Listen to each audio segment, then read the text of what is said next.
A continuación, Tributación de hoy.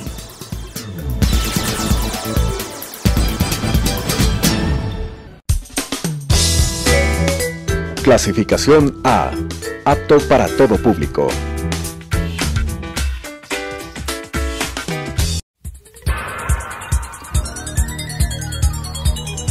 Las opiniones vertidas en este espacio por la producción y dirección del programa son de exclusiva responsabilidad de sus autores y de quienes intervienen en ellos.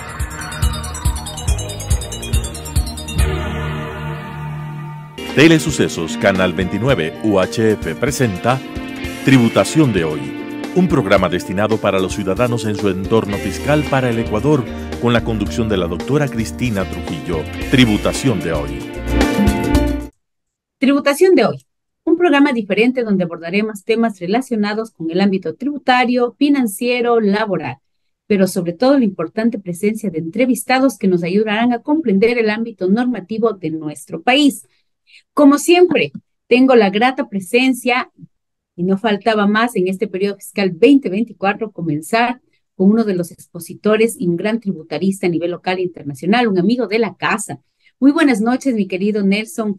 Qué gusto poder en esta noche, en este día jueves tan importante, poder compartir contigo de una manera, yo digo, más individualizado, para hablar claramente en ese lenguaje que solo tú lo sabes hacer, sobre todo este conjunto normativo tributario que se ha reformado con varios tópicos, con varias aristas, varios impuestos, pero qué mejor ir de la mano con Nelson Morales. Qué gusto, tú eres un amigo ya muy querido de la casa. Bienvenido a Tributación de hoy, mi querido Nelson. Cristina, buenas noches, y a todos los televidentes, buenas noches. Un gusto nuevamente estar con todos ustedes y como siempre, pues para tratar temas muy interesantes, muy relevantes en el ámbito tributario, y como hoy pues que nos han puesto algunas reformas de a poquito, con algunas leyes, con algunos reglamentos, con algunas leyes que no son ni siquiera tributarias, temas energéticos, y ahí nos han puesto temas tributarios. Sabemos que hay otros proyectitos de reformas tributarias que también están en camino, y ahora tenemos algunas cositas de las cuales pensamos en que tenemos que analizarlas para poder cumplir con la ley. Mi estimado Nelson, sí, tú lo has dicho, tenemos un amplio, yo digo, horizonte y camino, y sobre todo para poder compartir y compartir con especialistas de tu nivel y sobre todo muy querido en nuestro programa de tributación de hoy. Quisiera comenzar, mi querido Nelson, ya que tú siempre nos has compartido en ese lenguaje que yo siempre recalco, muy metodológico, muy pedagógico, para todas las personas que en esta noche se están conectando, porque la necesidad de hacer que nuestras determinaciones de nuestros impuestos debidos, tanto en IVA como en renta, sean las adecuadas, que estén dentro del marco normativo, pues crea estos espacios tan importantes, y sobre todo contigo, Nelson, que nos has acompañado yo en algunos programas y que a la gente le gusta mucho. Hablemos de las contribuciones. Tenemos que presentar las sociedades, el tema de la contribución temporal y solidaria. Hablemos un poquito, explícanos para quiénes somos los sujetos pasivos, cómo se debe calcular. Hay gente que todavía está confundida, dice que es una cuota dividida en dos, son dos cuotas, el tema del pasivo.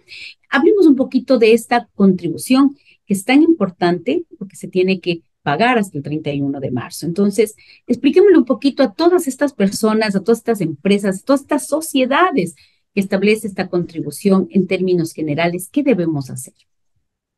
Perfecto, Cristina. Bueno, primero ahí tenemos que irnos a la definición de sociedad que establece la propia ley de régimen tributario interno, en donde se incluye a entidades como consorcios, como fideicomisos, como sociedades de hecho, todas las empresas que están controladas por la Superintendencia de Compañías.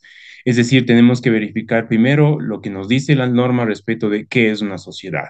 En ese sentido, hay dos tipos de contribuciones. La primera, que está establecida para sociedades, exceptuando a las pequeñas empresas, aquellas que vendan hasta $1 millón, es decir, ingresos de hasta $1 millón en el año, y para ellas se establece una contribución del 3,25%. ¿Sobre qué calculamos esta contribución? La base va a ser la utilidad tributaria, insisto, la utilidad tributaria del año 2022. Y sobre ese rubro vamos a calcular el 3,25% y lo vamos a pagar hasta marzo de este año.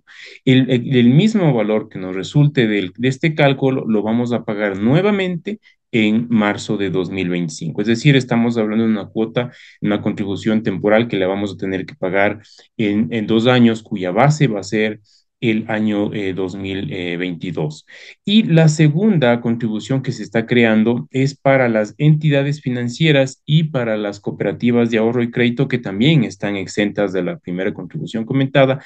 Para este tipo de entidades se crea una contribución diferente que está establecida con base en una tabla progresiva que implica el pago de un porcentaje de una tarifa que va desde el 5% hasta el 25% sobre la base imponible del año 2023. En este caso, la utilidad tributaria que resulte de la declaración de impuesto a la renta que está próxima a ser presentada, esa va a ser la base para que en mayo de 2024 paguemos esta contribución.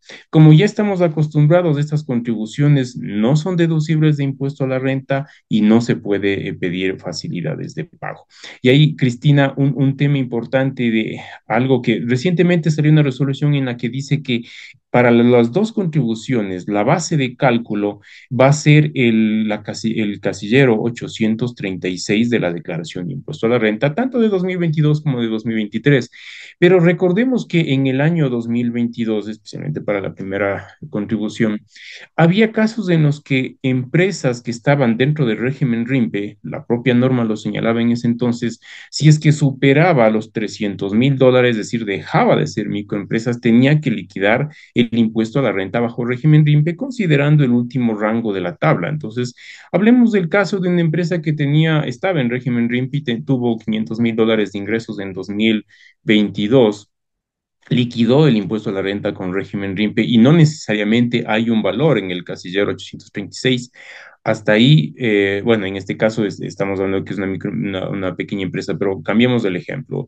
Una empresa que venda 1.5 millones, pero estuvo acogida en el RIMPE y liquidó con el último segmento de la tabla. En ese caso, ya es pequeña empresa, ¿cómo liquida la contribución? La ley, no establece ninguna definición al respecto. La resolución simplemente lo que dice es, tomo como base ese casillero, entonces, aplicando el casillero, aplicando la resolución, no debería pagar la contribución, pero de alguna manera como que se contrapone con lo que dice la propia ley. No sé usted, Cristina, qué opina al respecto. ¿Sabes qué, mi querido Nelson? Qué punto tan importante y yo diría tan fundamental de lo que tú acabas de decir y de una manera te estaba escuchando con mucha atención y sobre todo, pues como siempre, mirando todas las preguntas que las personas que se comunican con nosotros, pues esta es una de las dudas principales, ¿no? Nosotros sabemos que tenemos un artículo muy claro en la ley, que es una ley orgánica que modifica nuestra ley tributaria en donde habla específicamente de quiénes son los sujetos pasivos. Dice que hayamos tenido ingresos grabados en el 2022. Y obviamente tenemos lo que tú acabas de decir, aquellas personas jurídicas, aquellas sociedades que se cualificaron bajo sus condiciones propias como un régimen RIMPE emprendedor, pero que superaron sus ingresos para salir del concepto de micro y pequeña empresa. Pero, ¿qué pasa con los que están en ese rango, que tienen este concepto de tener el ingreso grabado, pero a la resolución número 9, que el 836, ojo, van a tener cero, están bajo un régimen en ese momento generador por el ingreso bruto? Desde el punto de vista jurídico, pues cumplen las condiciones para ser sociedades por el artículo 98.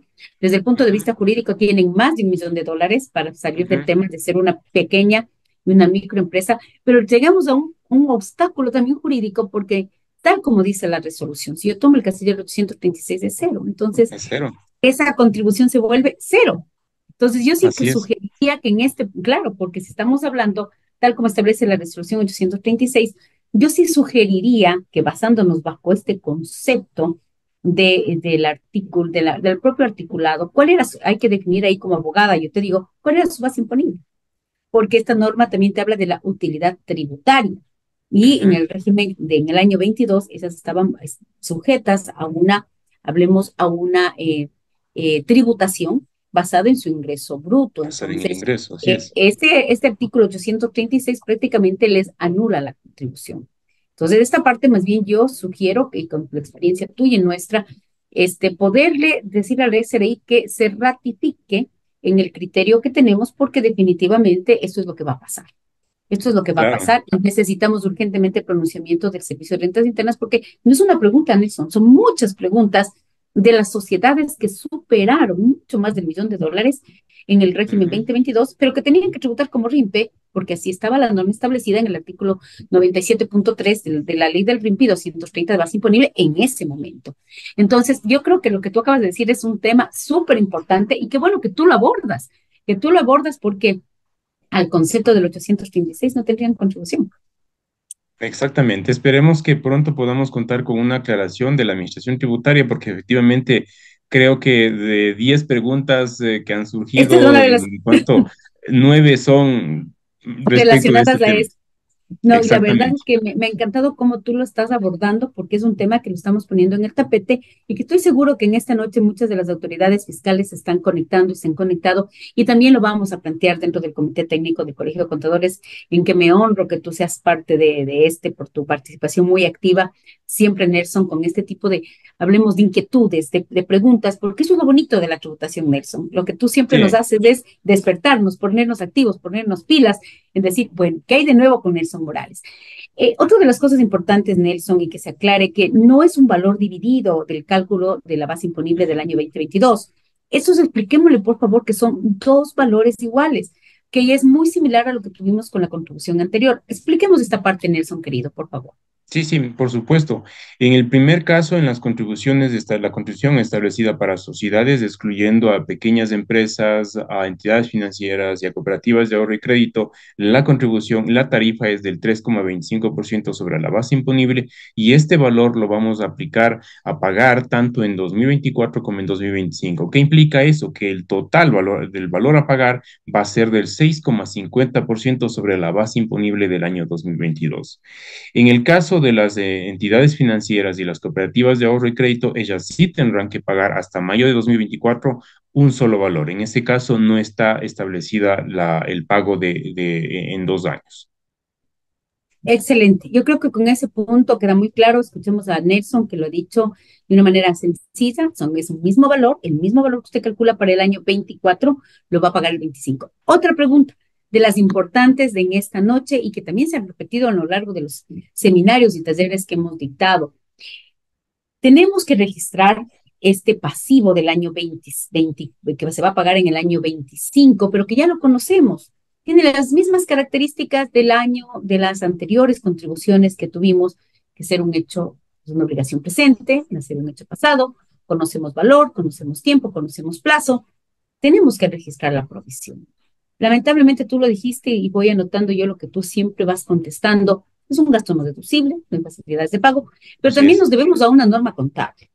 Entonces, tenemos que registrar la provisión en el año 25, perdón, el año 24 de la contribución del 25. Es una de las preguntas que se han repetido en esta noche. Sí, en esencia, debido a que ya en el año 2024 ya se conoce el monto de la obligación, en ese caso sí se debería. He escuchado criterios de algunos asesores que dicen que debería estar en 2023. Esa posición no la comparto mucho porque la Imposible. norma recién fue emitida en 2024, si bien es cierto, la base de cálculo es de años anteriores, pero es simplemente eso. Hay muchos impuestos cuya base de cálculo se fundamenta en hechos pasados y no quiere decir que la obligación haya sido cuantificada ni contabilizada. En este caso, la norma salió en 2024 y debería quedar registrada en 2024 porque en ese momento ya se conoce el monto de la obligación. Y no olvidemos un tema que señala la norma y que nos da también paso a concluir en que debería de quedar registrada, es el hecho de que si es que la empresa se liquida, se tiene que pagar de manera anticipada. Entonces, una empresa que se va a liquidar, cuyo proceso de liquidación termina en octubre de 2024, antes de su liquidación, pues tendrá que pagar la segunda cuota que le correspondía pagar en marzo de 2025. Entonces ya es una obligación presente, como lo dijo usted, Cristina. Me parece genial el razonamiento que tienes, Nelson, y desde mi ámbito como abogada, como contadora, porque antes de abogada soy contadora y el manejo de NIS para mí es muy importante, el manejo de la contabilidad financiera. Comparto contigo, 23, ¿por qué teníamos que registrar? La ley se aprobó en el año 24, la obligación nace con la aprobación de la ley, así como nace el tributo, nace la ley. Entonces yo comparto perfectamente que esto es una obligación del año 24, 25 y que obviamente el pasivo sí tiene que registrarse, el que se va a pagar en el año 25. Perfectamente claro, Nelson, realmente las explicaciones que tú nos estás dando, como a ti te gustan, tranquilas, pausadas, yo digo, metodológicas, porque lo interesante en esta noche, como siempre, es mandar saludos a todas las personas que se conectan de todas las provincias, de todo el país, y pues definitivamente poder dejar como yo digo, este pequeño tips o esta pequeña, hablemos, procedimiento de la aplicabilidad de la normativa, y que ya está la ley, y que ya tenemos una resolución, y que definitivamente es lo que estábamos esperando para cancelar en este formulario, que es el formulario 124. ¿No me corrige si está bien? Ujú. Formulario 124, ¿estamos correctos? Exactamente. Sí. Perfecto. Ahora, hablemos de otros temas también interesantes. Yo creo que el tema de las contribuciones, yo creo que más claro de lo que nuestro querido Nelson ha podido darnos en esta noche, imposible. El IVA y el ISD. Vamos con el IVA. Se faculta por la ley de conflicto armado, una ley que yo pienso muy necesaria. La situación que vive nuestro país, pues amerita, yo comparto que se tenían que tomar estas decisiones que aparentemente son fuertes, pero necesarias para el país. ¿Cómo vamos a pasar el IVA? Y expliquemos esta parte que también es, yo creo, vital. Entramos con un IVA del 13% por ley, a recomendación del ministro de Finanzas, informe favorable, vamos al 15%, pero este es un 15 temporal en el 24. Expliquemos esta parte para que las personas que nos están mirando, porque esto es también un tema tecnológico, un tema de procedimientos administrativos. Entonces, el IVA es un tema que hay que, incluso yo digo, hasta parametrizarlo dentro de nuestros sistemas, de nuestra operatividad. ¿Cómo vamos a funcionar el tema del IVA, Nelson? Sí, Cristina, la última parte es una problemática muy grande. Hemos visto casos de empresas que por cuestión tecnológica, aunque parece tan sencillo el cambio del 12 al 15, posiblemente después al 13 o una tarifa intermedia, porque le da la norma, le da la facultad a que el presidente pueda cambiar la tarifa sin reducir del 13%. Entonces, ese cambio tecnológico resulta tan complicado porque las empresas no tienen su tecnología en Ecuador, sino varias de ellas la tienen afuera y tienen que hacer los cambios afuera. Y hemos visto que la situación no es tan sencilla, ¿no? Entonces, esperemos que las cosas vayan marchando bien para que no se puedan generar contingentes tributarios en los contribuyentes. ¿Cuándo va a aplicar esta tarifa? Desde el 1 de abril de 2024 ya tendremos la tarifa del 15%.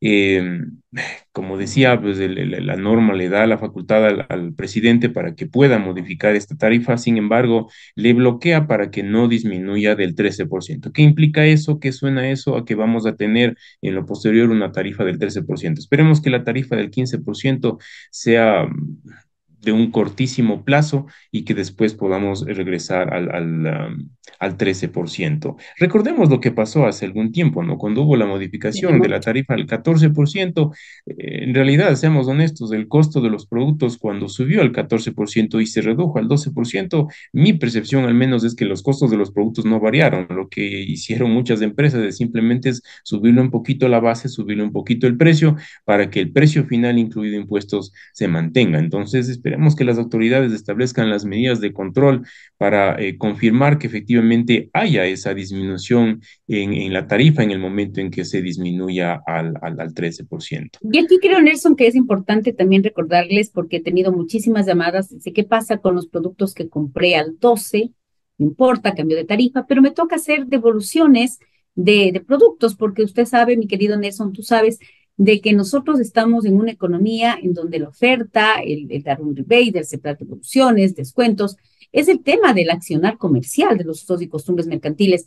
Yo lo que estoy mirando es que el SRI va a sacar definitivamente una resolución muy parecida a la resolución que hubo, y no sé si compartes mi criterio, a la resolución que hubo con el terremoto, en Ujú. donde todos estos, porque todas estas, hablemos, particularidades que vienen a posterior de la reforma, porque son ya particularidades, ya se vieron en el anterior cambio de tarifa del 12 al 14, porque mira, hasta una pregunta sencilla, Nelson. Yo tengo este producto, vamos a poner un medicamento, que, bueno, no medicamento porque son tarifas cero, pero por ejemplo un producto cosmetológico que está controlado igual por el ARSA, que viene con la tarifa marcada de en este momento del 12%, pero temporalmente le voy a marcar por el 15%, porque estamos hablando que es temporal esto del 15%, por lo menos el 2024, porque luego tendría que regresar al 13%.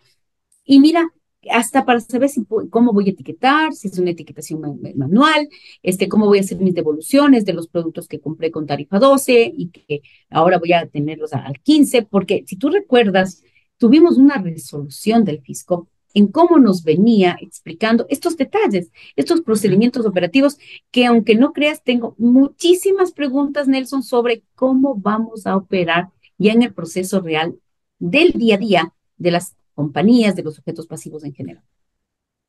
Sí, Cristina, y partamos primero de una de las consultas que he visto mucho es respecto de qué pasa si emito una nota de crédito a partir de abril sobre una transacción hecha hasta marzo. Recordemos ahí que las notas de crédito son para anular transacciones o conceder descuentos. Entonces, en ese caso, salvo que la autoridad tributaria emite una disposición en contrario, pero mi criterio es que debería ser afectado a la tarifa del 12%. Ahora, yendo un poco respecto de qué es lo que ocurrió con la resolución que emitió en su momento, cuando hablamos del terremoto, el Servicio de Rentas Internas, es que si es que un servicio estaba prestado Un bien, hasta marzo, un bien estaba ya transferido hasta marzo de 2024 y simplemente lo que se hace es facturar a partir de abril, debería mantenerse con la tarifa del 12%. Esperemos que esa sea la posición de la Administración Tributaria, pero incluso desde el lado de la lógica, así debería funcionar, ¿no? Porque así es, el así objeto es. del impuesto, que es la transferencia del bien, la prestación de un servicio, ya se dio en marzo. Entonces, Ujú. simplemente, recordemos, la facturación es una mera formalidad Forma, tributaria. Hay así es. casos en los que nos dice incluso, por ejemplo, si es que yo hoy recibo $100,000 por un anticipo de un bien, la factura la tengo que emitir en este momento, a pesar de que Así es. el bien no está transferido. Entonces, es una mera formalidad tributaria la factura. Lo que importa es cuándo se configuró el hecho generador del impuesto a valor agregado, que en este caso es la transferencia de un bien o la prestación de un servicio. Si esto ya fue en marzo, debería mantenerse la tarifa del 12%. Yo pienso y esperemos que la autoridad de control, estoy segura que va a sacar esta resolución, porque así lo hizo en el tema del terremoto y así lo hará para que todos hagamos correctamente, porque creo que todos estamos con esta necesidad de comenzar muy bien el mes de abril. Todos estamos claros de que la tarifa es del 15% con el decreto 198, porque está facultado el presidente de la República. El ISD. Rápidamente, mi querido Nelson, porque contigo yo no sé por qué el tiempo se nos va volando, nos endulzamos, como decimos normalmente, nos endulzamos. ¿Qué pasa con el Podríamos ISD? pasar horas conversando al Pero respecto. eso amerita de que siempre seas para mí uno de mis inventados más queridos, favoritos. Con mucho Entonces, gusto, Cristina. vamos mirando, ¿qué pasa con el ISD? Este ISD que venía con una rebaja progresiva y de pronto ya no estamos en una rebaja progresiva, más bien estamos en un aumento al 5%. ¿Cómo va a funcionar? ¿Cómo está funcionando esto del ISD? Sí, el tema del ISD es algo que nos ha generado mucho que decir en los últimos tiempos. Había un ofrecimiento de que incluso este impuesto iba a llegar a cero, que iba a ser eliminado prácticamente, y era justamente la disminución progresiva. Considero que este impuesto le ha generado bastante recaudación al Estado. Se convirtió en uno de los principales impuestos que genera ingresos no petroleros al Ecuador, y por tanto, pues eliminarlo sería una locura, sobre todo considerando las circunstancias en las cuales está el Ecuador. Entonces, se incrementó la tarifa, pero es un tema necesario, es algo que se lo tenía que hacer para poder generar recursos al Estado. Temas relevantes con este impuesto es que inicialmente se había pensado en que el incremento iba a estar vigente desde el 12 de marzo, fue publicado el registro oficial. Después salió una aclaración indicando que la vigencia es desde el 1 de abril de 2024. No olvidemos, si es que por ahí hicimos alguna transferencia y por alguna razón ya nos grabaron el 5% o hicimos un pago de un impuesto presuntivo ya con el 5%, ese diferencial lo podemos reclamar ante la administración tributaria. Entonces, en este caso, transacciones que estuvieron grabadas con el impuesto a la salida de divisa hasta la actualidad, con la tarifa del 3,5, a partir del 1 de abril estarán sujetas al 5% de ISD. Las exenciones no han sido cambiadas, salvo algunos ajustes que se hizo en la ley de eficiencia económica, pero las exenciones se mantienen. Únicamente aquellos productos, aquellas transacciones sujetas al ISD se incrementan a la tarifa del 5%. Para mí, definitivamente ha sido una noche maravillosa con Nelson. Siempre es llena de comentarios positivos de todas las personas que se han conectado y que se seguirán conectando en el reprise en redes sociales. Y sobre todo, pues hay que estar actualizados. Las reformas han venido y nosotros contadores y no contadores, sujetos pasivos, sobre todo de estos impuestos, tenemos que aplicarlo correctamente. Muchas gracias, Dios le pague, Nelson. Como siempre, maravillosa la exposición. Y muchas gracias a ustedes. Nos volveremos a ver en una edición más de Tributación de hoy.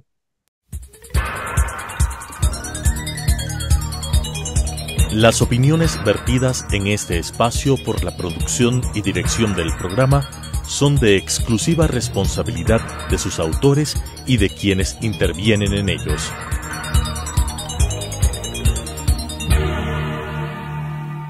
Telesucesos Canal 29 UHF presentó Tributación de hoy, un programa destinado para los ciudadanos en su entorno fiscal para el Ecuador, con la conducción de la doctora Cristina Trujillo. Tributación de hoy.